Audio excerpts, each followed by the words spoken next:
tanda tangan di atas meterai, tapi sertifikatnya tidak diserahkan, lalu dijual.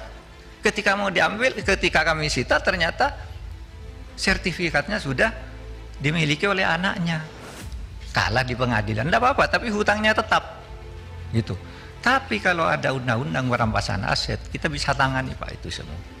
Panas, saling ancam DPR ingatkan kotoran Mahfud MD. Belum tentu 5 tahun jadi Menko Polhukam. Autodiskakmat Mahfud MD. Jangan bertele-tele, sahkan rancangan undang-undang perampasan aset korupsi. Ditulis oleh tim redaksi jurnal, dikutip dari berbagai sumber. Nah, jujur saja ya, saya justru berharap agar mahasiswa ini bisa mendesak pihak DPR RI untuk segera membahas rancangan undang-undang atau RUU perampasan aset para koruptor. Artinya sekarang masyarakat sudah sakit, sudah menangis, ini hanya akan berhenti menangis kalau kemudian koruptor itu dimiskinkan. Nah, sarannya apa? Pengesahan undang-undang perampasan aset dari perkara korupsi. Anggota Komisi 3 DPR fraksi PDIP Johan Budi mengingatkan Menko Polhukam Mahfud MD tentang kotorannya saat membahas transaksi janggal 349 triliun rupiah di Kementerian Keuangan atau Kemenkeu. Johan Budi mengatakan bahwa semua pihak mempunyai kotorannya masing-masing, termasuk Mahfud MD sebagai Menko Polhukam, Kepala PPATK Ivan Yustiavandana, dan anggota Komisi 3 DPR. Saya mengingatkan pada kita semua, apakah itu anggota DPR Komisi 3 maupun Menko Polhukam, Kepala PPATK, semua itu punya kotoran Pak, punya sisi gelap, ujarnya. Kemudian politikus PDIP itu mengaku mengetahui tentang kotoran orang lain yang bekerja di pemerintah sebagai anggota Komisi 3 DPR, namun ia memilih diam. Tentang kotoran-kotoran orang lah, kira-kira begitu, tapi saya simpan saja. Jadi saya meminta teman-teman di Komisi 3 jangan mengancam-ngancam, ucapnya. Lebih lanjut, Johan meminta agar Komisi 3 DPR dan Mahfud MD tidak saling mengancam, karena hanya mempunyai masa jabatan selama 5 tahun.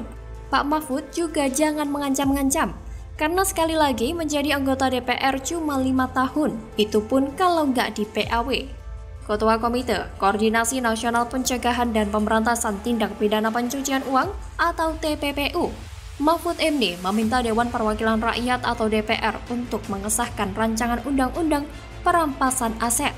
Mahfud mengklaim pemerintah akan lebih mudah memberantas korupsi bila rancangan undang-undang tersebut telah menjadi undang-undang. Sulit memberantas korupsi itu, tolong melalui Bambang Pacul, Ketua Komisi 3 DPR Bambang Wuryanto, tolong Pak, undang-undang perampasan aset tolong didukung, biar kami bisa ambil begini-begini ini Pak, kata Mahfud dalam rapat dengan Komisi 3 DPR, Rabu 29 Maret 2023. Mahfud menuturkan pemerintah sudah mengajukan rancangan undang-undang perampasan aset untuk diproses DPR sejak tahun 2020, tetapi tiba-tiba dikeluarkan dari daftar program legislasi nasional ketika hendak dimasukkan dalam daftar prioritas. Padahal isinya sudah disetujui oleh DPR yang dulu, pemerintah lalu memperbaiki yang dulu, lalu disepakati, ujar Menteri Koordinator Bidang Politik, Hukum, dan Keamanan itu. Selain rancangan undang-undang perampasan aset, Mahfud juga meminta agar rancangan undang-undang pembatasan transaksi uang kartal dibahas demi mencegahnya terjadinya praktik pencucian uang. Padahal menurutnya dengan undang-undang tersebut, pemerintah bisa menyelamatkan aset-aset negara dari tangan koruptor yang jumlahnya bahkan bisa mencapai triliunan rupiah. Selain itu, kata dia, hal ini dapat mencegah tersangka-tersangka korupsi yang sedang menjalani proses pidana menggunakan asetnya untuk melindungi dirinya dari jeratan hukum. Tapi yang kita lihat di berita kadang sangat ironis. Pelaku ditangkap, diadili, divonis, tapi hukumannya kadang tidak setimpal. Para koruptor itu masih bisa dada-dada, melambaikan sambil tersenyum.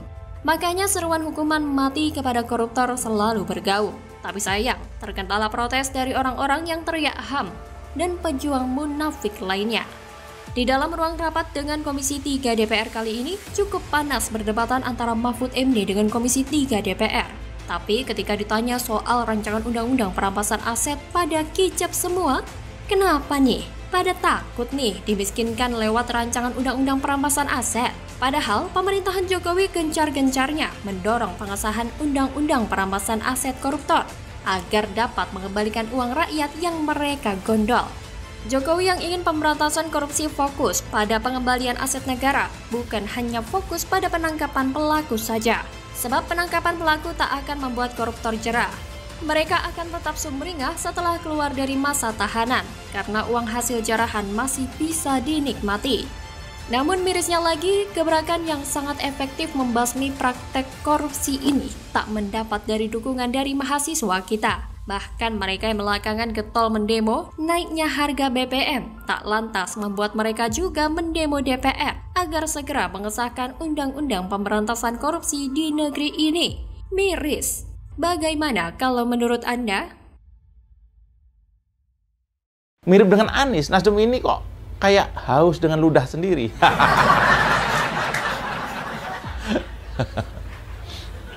Maka nggak heran kalau sekarang muncul desakan mundur untuk menteri-menteri Nasdem. Karena sepertinya lebih nyaman bersatu dengan para oposisi ya, kayaknya Nasdem ini.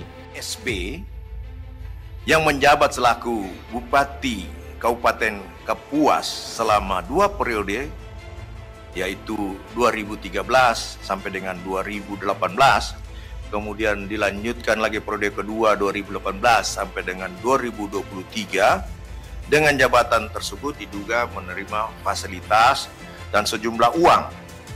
Astaga, Jokowi murka. Hasil korupsi Bupati Kapuas dipakai untuk ongkos politik di Pilgub dan istrinya di DPR RI, Pak Sutri Kopla. Ditulis oleh tim redaksi jurnal dikutip dari berbagai sumber. Saya ingatkan kembali kepada aparat penegak hukum untuk memproses tindakan pidana tanpa pandang bulu dan tanpa tebang pilih. Bupati Kapuas Ben Brahim S. Bahat atau BBSB beserta istrinya Ari E. Gahni Ben Bahat atau AE selaku anggota DPR RI ditetapkan KPK sebagai tersangka korupsi. Masyarakat Anti Korupsi Indonesia atau MAKI mengaku tak heran Pak Sutri tersebut korupsi bersama-sama. Koordinator MAKI Boyakin Saiman mengungkapkan, dalam istilah tentara, itu kalau si suami itu pangkatnya letkol, si istri malah pangkatnya kolonel. Atau kalau polisi, ya suami AKBP, ya istrinya dianggap kombes. Penyebutan pangkat kepolisian atau tentara di atas merupakan analogi. Di kepolisian, pangkat Ajun Komisaris Besar Polisi atau AKBP lebih rendah ketimbang Komisaris Besar atau kombes. Seorang suami berpangkat AKBP berarti lebih rendah levelnya ketimbang seorang istri yang berpangkat kombes. Boyamin mengatakan sosok istri memang kerap lebih berkuasa dibandingkan suaminya. Bahkan tak heran juga sang istri ikut campur urusan pemerintahan yang dipimpin oleh sang suami. Lebih lanjut apalagi kata Boyamin, secara garis besar sang istri memiliki jabatan yang tinggi daripada sang suami. Hal ini katanya menjadi bukti bahwa sang istri lebih berkuasa. Bahkan Johanis menerangkan Ari E. Gahni yang merupakan anggota DPR RI juga turut aktif dalam proses pemerintahan suaminya, antara lain dengan memerintahkan beberapa kepala SKPD untuk memenuhi kebutuhan pribadinya dalam bentuk pemberian uang dan barang mewah. Dan yang paling mengejutkan, Ben Brahim dan Ari E. Gahni ini merupakan kader Partai Nasdem yang diketahui merupakan partai pro pemerintah dan belakangan sedang mencari muka dengan melakukan pencitraan mengusung sosok Anies Baswedan. Bahkan sumber uang yang diterima Ben Brahim dan Ari E. Gahni itu berasal dari berbagai pos anggaran resmi yang ada di SKPD Pemkab Kapuas. Sebelumnya KPK telah menetapkan Bupati Kapuas Ben Brahim S. Bahat atau BBSB beserta istrinya Ari E. Gahni Ben Bahat atau AE sebagai tersangka korupsi. Keduanya diduga menerima aliran uang hingga 8,7 miliar rupiah. Wakil Ketua KPK Johanis Tanak mengatakan kasus ini bermula saat Ben Brahim menjabat Bupati Kapuas selama 2 periode, yakni pada 2013 sampai 2018 dan 2018 sampai 2023. Ben Brahim menerima uang dari sejumlah pihak hingga pihak swasta. Hal ini tentu merupakan penghinaan dan pengkhianatan besar kepada rakyat Indonesia. Mereka diberi kesempatan untuk menjabat sebagai bupati dan DPR RI, tapi malah merongrong uang rakyat. Ini merupakan tindakan yang tidak bisa diampuni. Pemberantasan korupsi harus terus ditegakkan. Presiden Joko Widodo mengatakan dirinya tidak akan pernah memberikan toleransi kepada pelaku tindak pidana korupsi.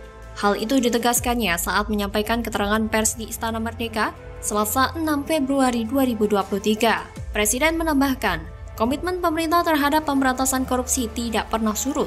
Sejalan dengan hal itu, pemerintah berupaya terus melakukan pencegahan korupsi dengan membangun sistem pemerintahan dan pelayanan publik yang transparan dan akuntabel. Pemerintah pun terus mengembangkan sistem pemerintahan berbasis elektronik, kemudian perizinan online single submission atau OSS, dan pengadaan barang dan jasa melalui e-katalog. Lalu dalam hal penindakan, kata Jokowi, pemerintah juga telah dan akan terus melakukan pengejaran dan penyitaan terhadap aset-aset obligor BLBI yang tidak kooperatif. Menurut Kepala Negara, aparat penegak hukum telah melakukan penindakan tegas terhadap sejumlah kasus mega korupsi, seperti kasus Asabri dan Jiwasraya. Jokowi menegaskan penindakan serupa akan tetap dilakukan untuk kasus-kasus korupsi lainnya. Kalau sudah begini, tak ada yang bisa menyelamatkan dirimu, kecuali karmamu sendiri. Contoh saja Antasari, seberapa tegas ia, seberapa jujur ia, seberapa kuat ia. Namun bapak ini bisa tumbang karena banyak orang yang ingin ia tak berdaya. Apalagi untuk orang biasa seperti saya, hukum apa yang paling adil di Indonesia? Tidak ada. Bagaimana kalau menurut Anda?